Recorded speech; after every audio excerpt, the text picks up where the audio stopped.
What would you do kapag bigla kang inatake ng sabay-sabay na mga pagsubok na kahit saan ka humarap, may problema?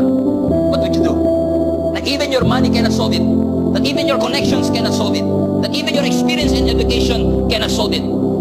Hindi man tayo lumaban sa gera, pero dumating na tayo sa pagkakataon na pakiramdam mo, the pressure is too much. I've had enough, Lord.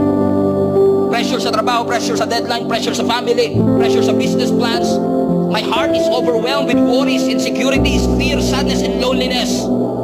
Parang si Moses, Lord, I want to follow, but I don't know how to speak. Help me. Jehoshaphat is saying the same thing. Help me, Lord. The Bible kept on repeating over and over again that even though the enemy is from behind, I am the God who goes before you and goes behind you, and He is there for you in times of trouble. First thing that he did, he prayed. Hindi siya nag-overthink, hindi siya nag-worry, hindi siya lumaban. He fought the battles in prayer. Hindi ibig sabihin na porket nag-pray na si Jehoshaphat, hindi na siya harap sa problema. Hindi porket nag-pray ka na, hindi ka na magpapatingin sa doktor. Hindi porket nag-pray ka na, pasado ka na kagad sa exam. That's not what God is saying.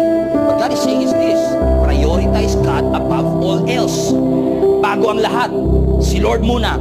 Bago ang lahat ng tulong, kay Lord muna.